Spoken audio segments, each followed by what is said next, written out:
प्रिय दर्शकों नमस्कार। आइए सुनते हैं आज के मुख्य समाचार। सेल आरएसपी में एनएसपीसीएल से एमएसडीएस 4 तक 220 केवी जीआईएस बिजली संचालन के लिए नई अत्याधुनिक प्रणाली का उद्घाटन। सेल राउरकेला इस्पात संयंत्र द्वारा आयोजित संवर्धन ग्रामीण फुटबॉल टूर्नामेंट में लॉइंग कॉलोनी की टीम चैंपियन ट्रॉफी की विजेता बनी। 4 राजस्व ब्लॉक से 128 टीमें मैदान में थीं और आजादी का अमृत महोत्सव की कड़ी में आज के व्यक्तित्व में श्री विदग्ध कवि अभिमन्यु सामंत सिंधरा। अब समाचार विस्तार से। सेल राउरकेला इस्पात संयंत्र में एनएसपीसीएल से एसएसडीएस 4 तक 220 केवी जीआईएस बिजली संचालन के लिए 23 फरवरी 2023 को एक नई अत्याधुनिक प्रणाली का उद्घाटन किया गया।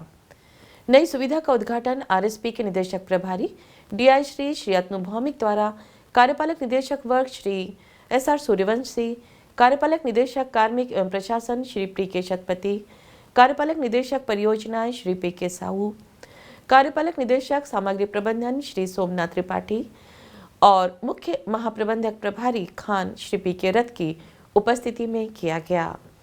इस अवसर पर कई मुख्य महाप्रबंधक, संयंत्र के वरिष्ठ अधिकारी तथा बड़ी संख्या में विद्युत वितरण एवं संबंधित विभागों के कर्मचारी उपस्थित थे। परियोजना के पूरा होने पर कर्मी समूह को बधाई देते हुए निदेशक प्रभारी ने कहा, विभिन्न चुनौतियों के बावजूद तकनीकी रूप से उन्नत परियोजना का सफल निष्पादन हमारी इकाइयों की क्षमता के बारे में बहुत कुछ बताता है।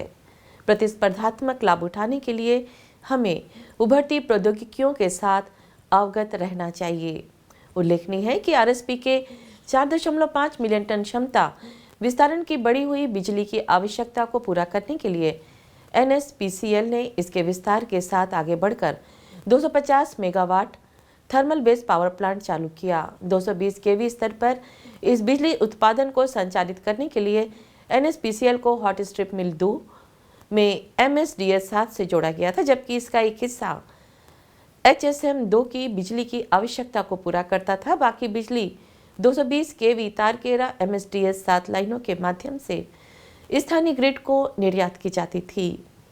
संयंत्र की मौजूदा अन्य इकाइयों में एनएसपीसीएल की बढ़ी उत्पादन का उपयोग करने के लिए एनएसपीसीएल को इस परियोजना के माध्यम से 220 केवी स्तर पर मौजूदा प्लांट लोड सेंटर यानी एमएसडीएस 4 से जोड़ा गया है। परियोजना के तहत निष्पादित कुछ प्रमुख कार्यों में 2 खंडों के माध्यम से एसएसडीएस 4 के मौजूदा 220 केवी गैस इंसुलेटेड स्विच गियर का विस्तार, संबंधित सीआईएस डक्टिंग और बाहरी उपकरण एसएसडीएस 4 से केबल टर्मिनेशन यार्ड तक 220 केवी डबल सर्किट ट्रांसमिशन लाइन और 220 केवी केबलिंग और सीटीवाई और एनएसपीसीएल 220 केवी जीआईएस पर समाप्ति शामिल है।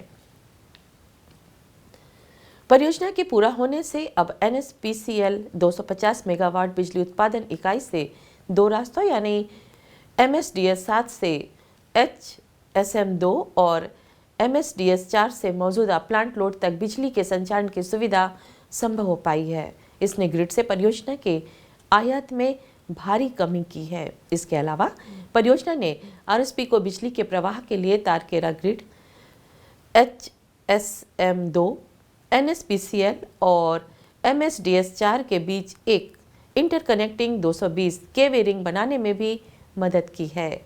परियोजना को कार्यपालक निदेशक परियोजना के मार्गदर्शन में आरएसपी के विद्युत वितरण विभाग और परियोजना विभाग के बीच समन्वय के साथ सफलतापूर्वक निष्पादित किया गया है।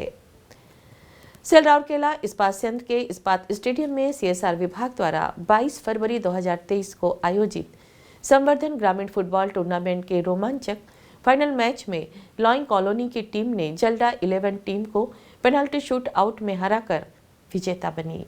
उल्लेखनीय है कि पूर्व में 4 राजस्व ब्लॉक नुआगांव, बिसरा, कुआरमुंडा वाला टिकाटा में आयोजित ब्लॉक स्तरीय प्रतियोगिता में 128 टीमों ने भाग लिया था।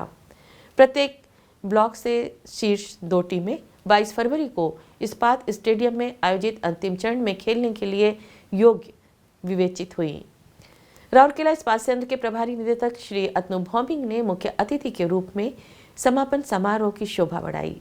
कार्यपालक निदेशक वर्ग श्री SR सूर्यवंशी, कार्यपालक निदेशक कार्मिक एवं प्रशासन श्री PK शतपति, कार्यपालक निदेशक परियोजनाएं श्री PK साहू, कार्यपालक निदेशक सामग्री प्रबंधन श्री सोमनाथ त्रिपाठी, कार्यपालक निदेशक MNHS डॉक्टर BK होता, मुख्य महाप्रबंधक प्रभारी खान श्री PK रथ, महाप्रबंधक CSR श्री मुनमुन मित्रा और CSR और संयंत्र के अन्य अधिकारी भी उपस्थित थे।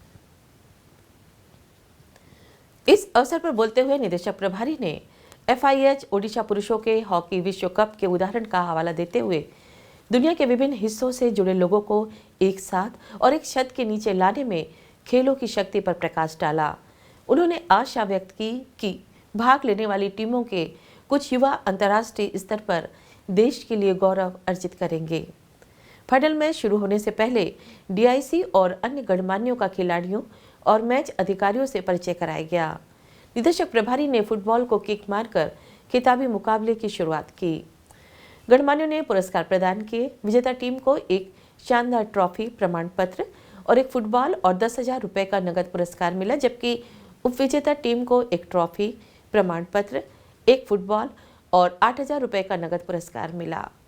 लाइन कॉलोनी के विकास बरला को मैन ऑफ द मैच घोषित किया गया। जॉल्डा के अनुरंजन लुगुन सर्वश्रेष्ठ स्कोरर रहे, जबकि जॉल्डा के अंकित गुप्ता सर्वश्रेष्ठ डिफेंडर और लाइन कॉलोनी के विक्टर में टूर्नामेंट के सर्वश्रेष्ठ गोलकीपर रहे। सभी को 500 रुपए का नगद पुरस्कार और एक ट्रॉफी दी गई। इस अवसर पर मैच आयोजन में भाग लेने वाले महिला स्वयं सहायता समूह के सदस्यों और मैच अधिकारियों को भी सम्मानित किया गया। इससे पहले सुबह कार्यपालक निदेशक कार्मिक एवं प्रशासन श्री PK शतपति ने केंद्रीय संवर्धन फुटबॉल टूर्नामेंट का उद्घाटन किया। सहायक महाप्रबंधक CSR श्री TB टोप्पो ने सभा का स्वागत किया, जबकि मुख्य महाप्रबंधक नगर श्री PK स्वाई ने औपचारिक धन्यवाद ज्ञापित किया। निदेशक प्रभारी द्वारा खेल ध्वज को नीचे करने और चैंपियनशिप को समाप्त करने की घोषणा के साथ इस मेगा इवेंट का समापन हुआ। वरिष्ठ field assistant CSR Shri B Ekka समारोह के मास्टर ऑफ सेरेमनी थे। उल्लेखनीय है कि RSP के CSR विभाग द्वारा ग्रामीण क्षेत्र के युवाओं के लिए वर्ष 2012-13 से संवर्धन बैनर तले इस प्रकार के ग्रामीण खेलकूद कार्यक्रम आयोजित किए जा रहे हैं। आजादी का अमृत महोत्सव समारोह के तहत सेल राउरकेला इस्पात संयंत्र ओडिशा के स्वतंत्रता सेनानी और प्रतिष्ठित व्यक्तित्व पर समाचारों की एक कड़ी प्रस्तुत कर रहा है। आज के व्यक्तित्व है श्री विदग्ध कवि अभिमन्यु सामंत सिंधरा। 23 फरवरी 1760 को वर्तमान जाजपुर जिले के बलिया गांव में जन्मे विदग्ध कवि अभिमन्यु सामंत सिंधरा प्राचीन काल के महान भक्ति कवि थे। उनकी काव्य रचनाएं राधा और कृष्ण के बीच के शाश्वत प्रेम के इर्द गिर्द घूमती हैं। 14 वर्ष की आयु में उन्होंने बाघ गीता, चढ़ई गीता और बोले हुन की रचना की थी। उनके अमर कृतियों में विदग्धा चिंतामणि, प्रेम चिंतामणि, प्रेम कला, रसवती, सुलक्षणा और प्रेम तरंगाणी शामिल हैं। वे ख्याति प्राप्त गीतकार थे। उनकी मृत्यु वर्ष 1806 ST में हुई। और इसी के साथ हम आज के हिंदी समाचार को यहीं विराम देते हैं। नमस्कार।